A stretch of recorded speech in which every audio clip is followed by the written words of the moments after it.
Hello, my friend. I'm glad you're here again. Take a slow breath in, hold it for a moment, and let it go. Let your shoulders soften, let your thoughts settle wherever they need to. This is your space, a small pause between all the noise, a quiet return. Today's question is this: why do holidays like Christmas, New Year, or Midsummer feel almost magical to us, as if for a brief moment life slows down, meaning returns, and we remember who we are? And why do we wait for them all year to feel that way? It's strange, isn't it, how the calendar turns to a certain date and something inside us begins to stir. Weeks before it arrives, we start to feel it. Not always as excitement, but as anticipation. Lights appear in windows. Songs resurface from nowhere. Smells return that we haven't noticed since last year. The air itself seems to change, even though nothing truly has. And suddenly, time feels different. Days that usually rush past us slow down. Moments feel heavier, fuller. We pay attention in a way we forgot how to. We remember people we haven't thought about in months. We feel both joy and sadness more sharply. And somehow, both feel right. Why does this happen? Why do these days feel more meaningful than ordinary ones? Why do we protect them so carefully, decorate them, plan them, wait for them, year after year, as if they hold something life otherwise withholds from us? Let's step into this gently, my friend. There is something ancient and deeply human hiding inside this feeling. Think about how a holiday begins long before the day itself. It starts in memory. You don't just experience Christmas or New Year or Midsummer as an adult. You experience it layered with every version of yourself that ever lived through it. The child who believed in magic, the teenager who felt the first bittersweet edge of time passing, the adult who understands now how fragile moments really are. When a holiday arrives, all those versions come back at once. You are not just who you are today. You are who you were and who you hoped you would become. That alone gives these days weight. There was a man named Johann who used to say that Christmas felt heavier every year. Not heavier in a bad way, just fuller. When he was young, Christmas meant gifts and noise and excitement. As he grew older, it meant family dinners, familiar arguments, laughter that softened old tensions. And then, one year, it meant absence, a chair left empty at the table, a voice that no longer joined the conversation. He said, "Christmas stopped being about what arrived. It became about who remained." And yet, even then, he waited for it every year. Not because it was easy, but because it was honest. Holidays don't promise happiness, they promise presence. Or think of New Year's Eve, that strange night where the world pauses together, where strangers count down in unison, where time itself feels visible, almost touchable. There is nothing inherently magical about midnight, and yet, when the clock reaches that moment, people cry, hug, promise, hope. Why? Because New Year gives us something rare, permission to reflect. For one night, we are allowed to look backward without shame and forward without certainty. We are allowed to admit what hurt. We are allowed to imagine what might heal. We are allowed to believe that time can reset, even if only symbolically. A woman named Elin once said, "I don't believe in resolutions, but I believe in New Year's Eve, because it's the one night I let myself feel everything I've been avoiding." That's the quiet gift of holidays. They open emotional doors we keep closed the rest of the year. And then there is Midsummer, the long light, the air that refuses to grow dark, the feeling that the world is holding its breath. Midsummer doesn't demand reflection the way winter holidays do. It asks for presence, for being outside, for laughter, for dancing, even when you don't know why. It feels magical because it reminds us of something we forget, that life is not only meant to be endured, it is meant to be lived.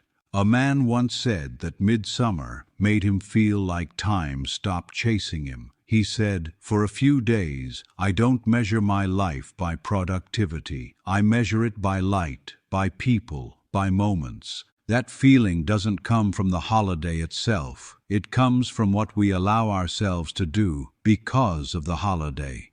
And maybe that's the heart of it. Holidays feel magical because we give ourselves permission. Permission to slow down, permission to care, permission to feel, permission to gather, permission to remember, permission to hope. We don't suddenly become different people on these days. We simply stop pretending to be the ones we've been performing as the rest of the year. We stop rushing, we stop optimizing, we stop postponing life. For a brief moment, we step out of survival mode. But why do we wait all year for that? Why do we save tenderness for December, reflection for January, joy for midsummer, connection for specific dates on a calendar? Perhaps because everyday life doesn't give us permission to slow down, and holidays do. Perhaps because our routines are built around efficiency, not meaning, around obligation, not presence, around endurance, not connection. So we carve out these sacred days as islands in time, places where we are allowed to be human again. Holidays are not about the date, they are about relief. Relief from pretending, relief from rushing, relief from forgetting what matters.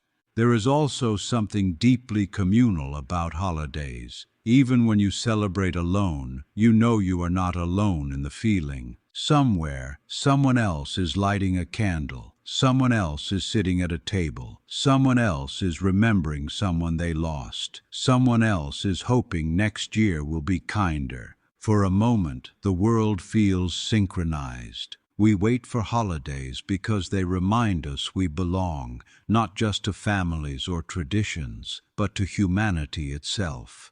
And then there is nostalgia. Holidays carry memory like no other days do. They smell like the past. They sound like voices that no longer call our name. They look like photographs we didn't know would one day matter so much. We wait for holidays because they allow us to visit places we can't return to. Childhood kitchens, old homes, younger versions of ourselves. Even when those memories hurt, we still return, because pain mixed with meaning feels better than emptiness. A woman once said, "I cry every Christmas, not because I'm unhappy, but because I remember." And remembering somehow feels like love. So why do these days feel magical? Because they gather everything we are usually forced to scatter: time, memory, people, emotion, meaning. They remind us that life is not meant to be a straight line of tasks. It is meant to be marked by pauses, by rituals, by shared moments that say, "This mattered." Holidays are punctuation marks in our lives. Without them, everything would blur.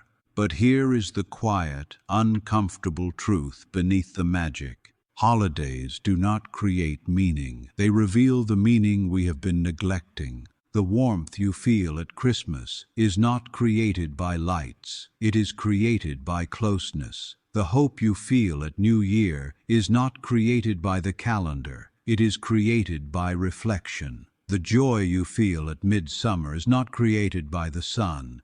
It is created by presence, which means something important.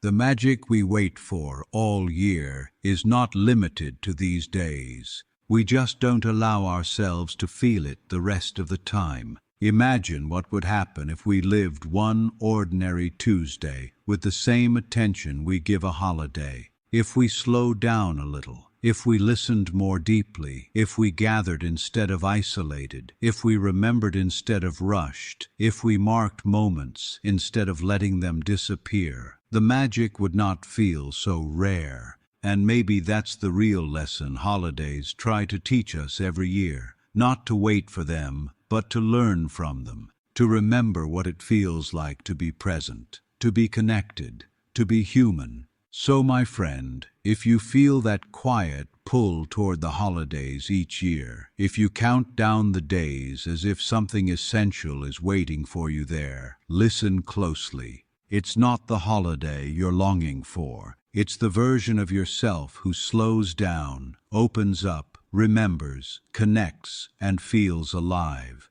That version doesn't belong to December or June or January. It belongs to you.